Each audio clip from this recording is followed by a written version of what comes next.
أهلا بكم ومرحبا من جديد على قناة فرونسي افيك فولا. درسنا اليوم سيكون حول الأفعال المساعدة les auxiliaires l'auxiliaire avoir et l'auxiliaire être وتصريف هذه الأفعال في الزمن الحاضر واستعمالاتهم في العديد من العبارات. Les verbes avoir et être. إذن هذه الأفعال لها معناها الخاص بها الذي يوظف في تعبيرات كثيرة في اللغة الفرنسية، وتستعمل أيضا كأفعال مساعدة لتصريف أفعال أخرى ونسميها les auxiliaires. Le verbe avoir فعل الملكية، يعني أنا أمتلك، أنا عندي، أنا لدي.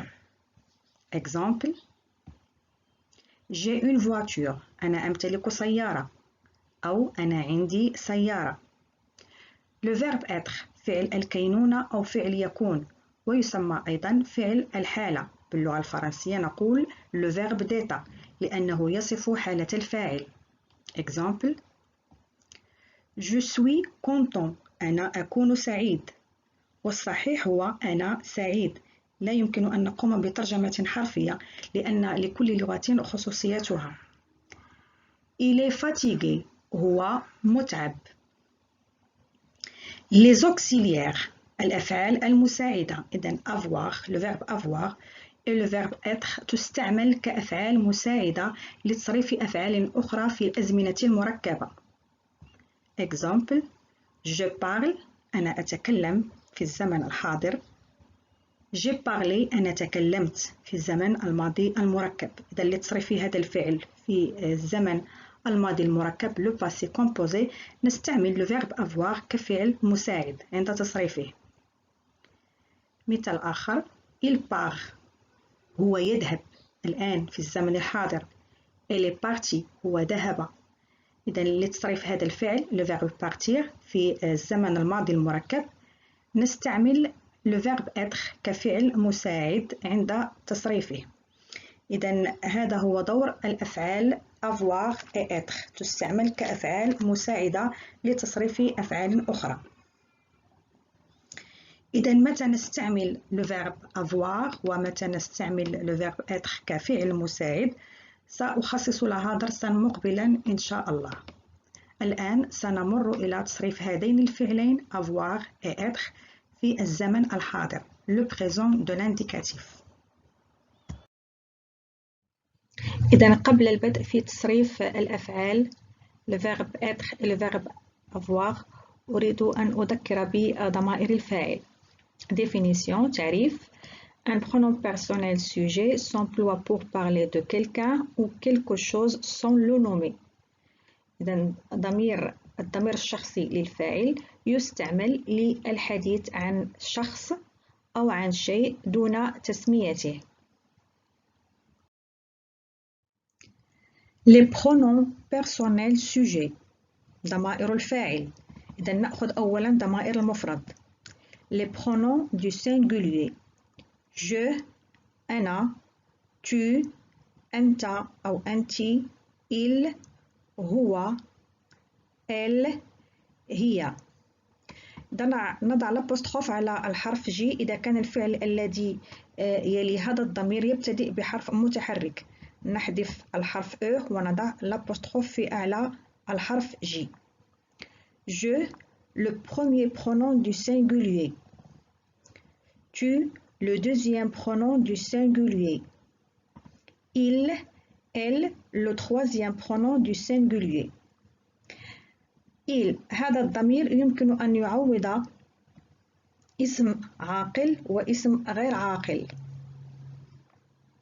يمكن أن نعوض جواد اسم مذكر عاقل ب il، ونعوض أيضا لشا القط اسم مذكر غير عاقل بالضمير il. نفس الشيء في ضمير الغائبة. elle يمكن أن تعوض اسم مؤنث عاقل كم ليلى، ويمكن أيضا أن تعوض اسم مؤنث غير عاقل كم la fenêtre النافذة. Les pronoms du pluriel ضمائر الجمع. nous le premier pronom du pluriel.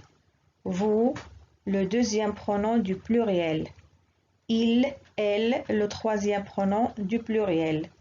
الضمير il يمكن أن يعوض اسم عاقل في الجمع واسم غير عاقل أيضا. les élèves اسم عاقل التلاميذ. les arbres اسم غير عاقل الأشجار. elle يمكن أن تعوض أيضا اسم عاقل في الجمع المؤنث واسم غير عاقل في الجمع المؤنث. les filles البنات. les villes المدن. La conjugaison du verbe avoir au présent de l'indicatif. Donc, تصريف le verbe avoir في زمن الحاضر في الصيغة الإخبارية. j'ai, tu as, il a, elle a, nous avons, on fait la liaison entre nous et avons, nous avons, vous avez, la même chose, on fait la liaison, vous avez, ils ont, elles ont. استعمالات le verbe avoir. يستعمل le verbe avoir في التعابير التالية للتعبير عن الملكية. Vous avez une belle maison. أنتم تمتلكون بيتا جميلا. Tu as un stylo bleu. أنت لديك قلم أزرق. للتعبير عن السن Elle a 10 ans. سنها 10 سنوات. J'ai 40 ans. سني 40 سنة. للتعبير عن الحاجة avoir besoin de. J'ai besoin d'argent. أحتاج للمال. J'ai besoin de toi. أحتاج إليك. للتعبير عن الرغبة J'ai envie de pleurer. عندي رغبة في البكاء. Nous avons envie de se promener. عندنا رغبة في التنزه. نرى تعبيرات أخرى لهذا للتعبير عن الشعور. J'ai sommeil. أنا أشعر بالنعاس. Il a soif. هو يشعر بالعطش. Ils ont faim. هم يشعرون بالجوع. Nous avons froid. نحن نشعر بالبرد. Vous avez peur des chiens. أنتم تخافون من الكلاب أو أنتم عندكم خوف من الكلاب. Tu as de la fièvre. أنت عندك حمى أو أنت تشعر بالحمى. J'ai mal à la tête. أشعر بألم في الرأس. تعبيرات أخرى Vous avez de la chance. أنتم محظوظون أو أنتم عندكم حظ. J'ai un secret. أنا عندي سر. Vous n'avez pas le temps. ليس عندكم وقت. الصيغة الغير الشخصية أيضا نستعمل فيها le verbe avoir. La forme impersonnelle يستعمل في العبارة il y a بمعنى يوجد أو توجد. Il y a des fleurs dans le jardin. توجد زهور في الحديقة. Il y a du chocolat dans la boîte. توجد شوكولاتة في العلبة. La conjugaison du verbe être au présent de l'indicatif. إذا الآن نمر إلى تصريف le verbe être في زمن الحاضر في الصيغة الإخبارية. Le verbe être au présent de l'indicatif.